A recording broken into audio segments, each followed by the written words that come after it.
안녕하십니까, 김민호입니다. 한국 경제 50년의 뒤안길,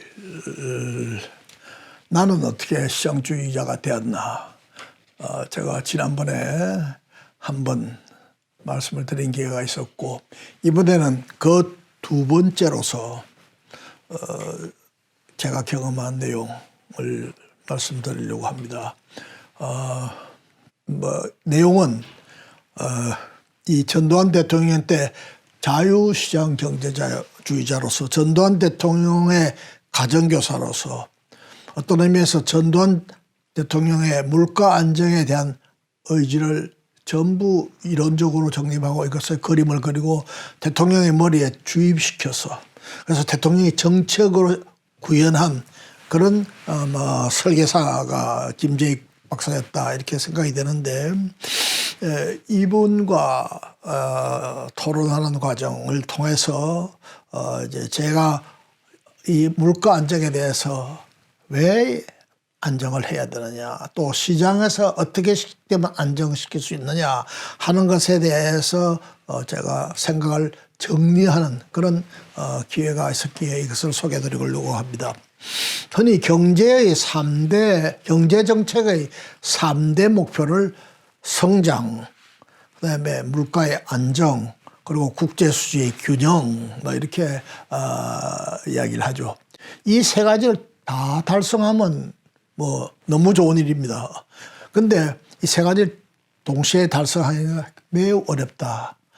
흔히 조금 영어를 써서 죄송합니다만 트레이드 오프 관계에 있다. 하나가 되면 다른 둘이 안 되고, 또 이것을 하려고 그러면 이쪽이 안 되고 하는 이런 관계에 서는 거죠. 그래서 박정희 대통령 때는 이 셋 중에서 경제 성장에 역시 제 1차적인 중점을 두었기 때문에 항상 물가는 불안하고 오르고, 또 국제수지는 적자가 나는 이런 상태를 면치 못했다고 볼 수 있습니다. 그런데 전두환 대통령 정부 시대에 와서 이 분의 배후에서 경제정책의 그림을 그린 김재익 박사, 또는 정부에서는 강경식 당시 경제기획원 차관보, 또 재무차관, 재무장관을 거친 이분들의 생각은 이 크리티컬 패스를 물가의 안정에서부터 시작해야 된다고 생각했던 사람들입니다. 그래서 한 자릿수 물가 안정 목표를 세우고, 종전의 관념으로서는 도저히 불가능하다고 생각했던 것을 이룩하는, 달성하는 그런 이제 참 어려운 성과를 낳았습니다. 이 과정에 있었던 이야기를 말씀드리려고 합니다. 전두환 국보위 위원장이 이제 대통령이 되어가지고 11대 대통령이죠. 그것이 80년 아마 9월인가 좀 될 겁니다. 그렇게 되고 난 직후입니다. 89년 10월 어느 날 첫 전두환 정부의 첫 경제수석이었던 김재익 수석실로부터 경제기획원의 물가정책국장, 경제기획국장, 예산실장 다 들어와라, 이제 이런 오다가 떨어졌습니다. 당시에 물가국장은 진념 국장이었어요. 이분은 그 뒤에 장관을 너무 많이 해가지고 몇 번을 했다, 한 5번쯤 장관을 했을 겁니다. 최종적으로 부총리까지 했는데, 그래서 장관이 직업인 사람, 이렇게 이제 평을 듣는 분인데, 가장 우리나라의 대표적 경제관료의, 유능한 경제관료의 한 분이고, 저는 그분 밑에서 물가 총괄과장을 맡아 있던 때였습니다. 경제기획국장은 이미 물가정책국장을 역임한 이진설 씨, 이분은 그 뒤에 최종적으로 건설부 장관을 거쳐서 경제수석으로서 공직을 끝내고, 그 다음에 대학 총장 등등 사회 활동을 많이 한 분이죠.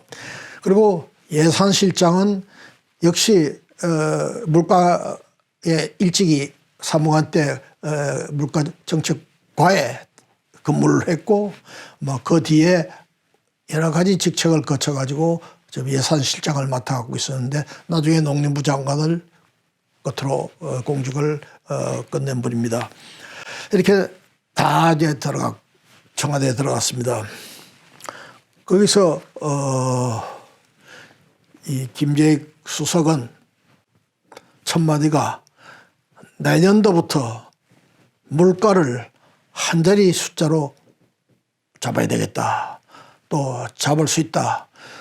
이 문제를 논의하기 위해서 여러분들을 오시라고 했다. 이렇게 이제 말문을 열기 시작을 했어요.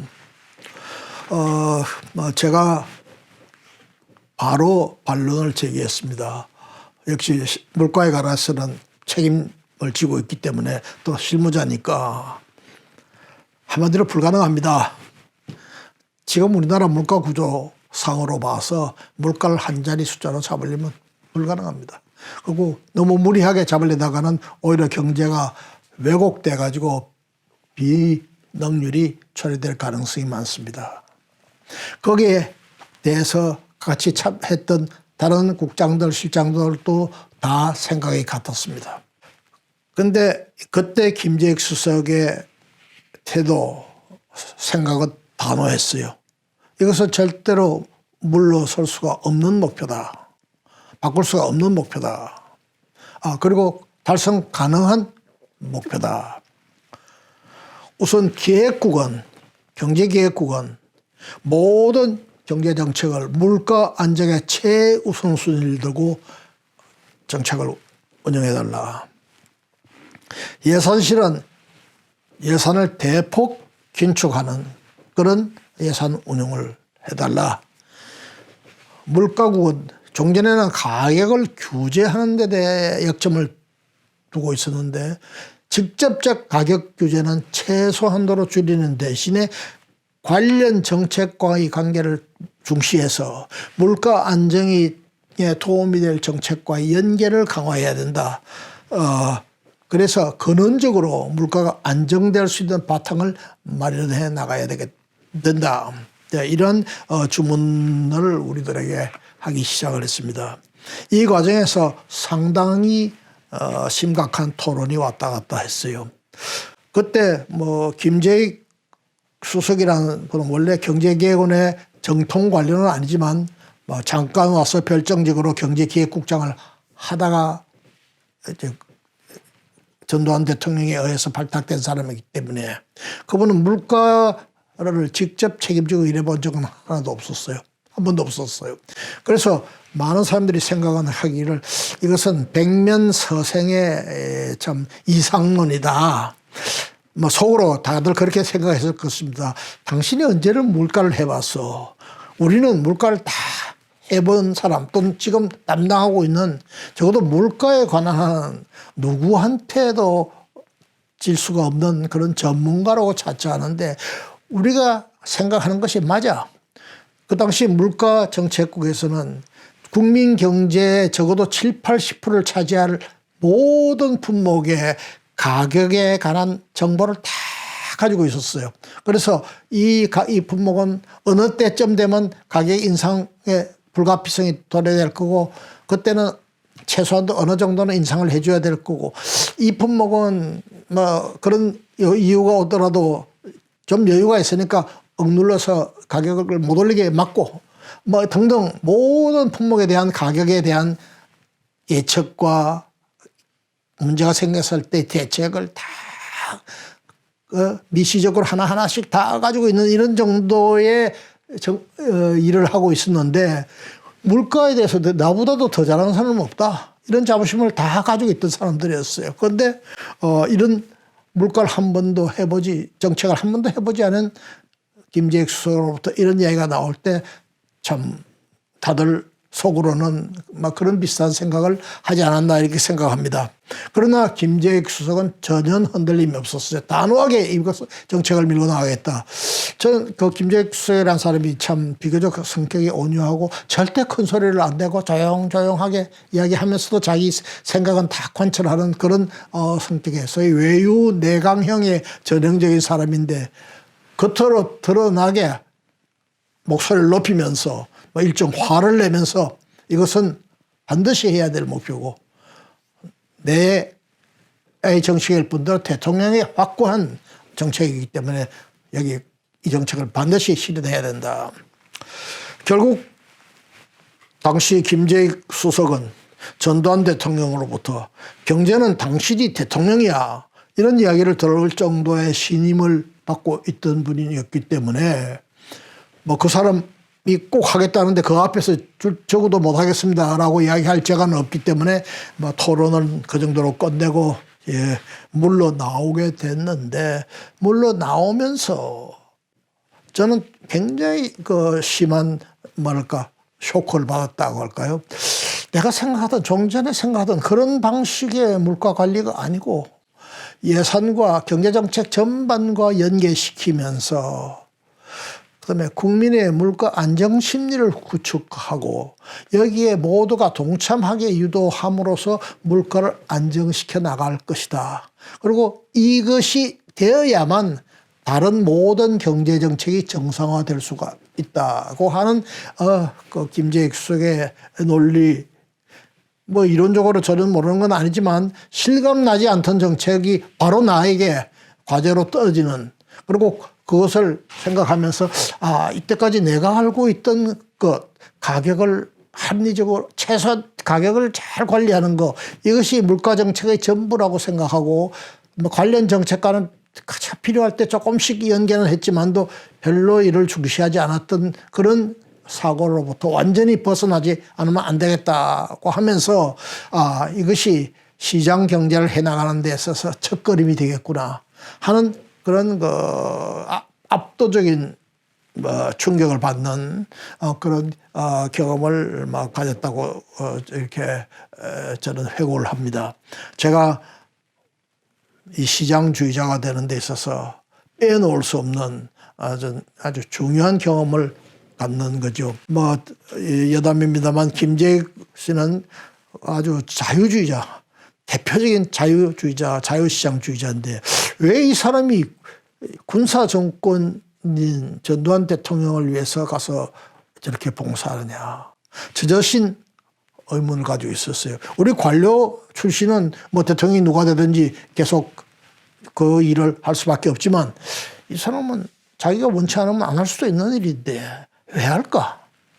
이때 이 김재익 박사와 같이 하와이 대학에서 공부를 한 사람 중에서 박동환이라고 하는 그 뒤에 노스웨스턴 대학에서 유명한 정치학 교수가 바로 저희 대학 절친한 동기인데 이 친구가 이렇게 이야기하는 걸 지금도 기억하고 있습니다.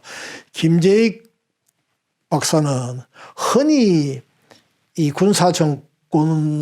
군사혁명을 통해서 정권을 잡은 사람들이 빠지기 쉬운 사회주의의 유혹, 국가주도의 경제 여기에 대한 유혹을 초기에 단절시키고 백지 상태에 있는 전두환 장군의 머리에다가 자율, 시장, 안정의 그림을 갖다 그려놓는 거.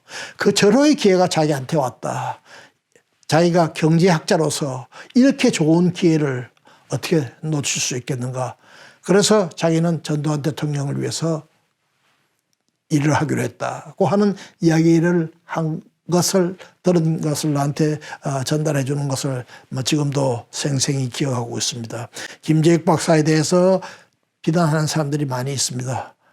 독재자 전두환을 위해서 봉사했다. 그러나 경제학자가 자기가 생각하는 옳다고 생각하는 경제정책을 실현할 기회가 왔을 때 그것을 거부하는 사람이 있다면 경제학은 뭐 헛공부한 거 아니겠는가 이렇게 생각합니다.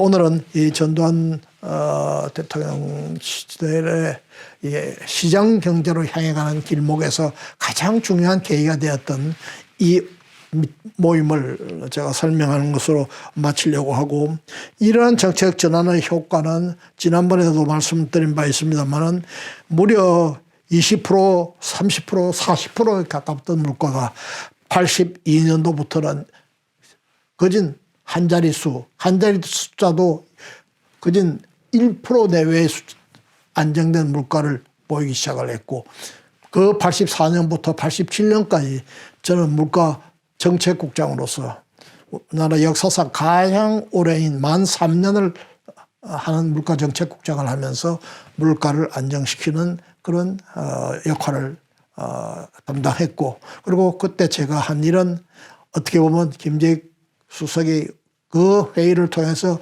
우리에게 전달하려고 했던 그 철학, 대부분 그 철학을 개성해서 이 정책을 이어갔다 하는 저의 경험을 말씀드리는 것으로서 오늘의 제 말씀을 마치겠습니다. 감사합니다. 김인호였습니다.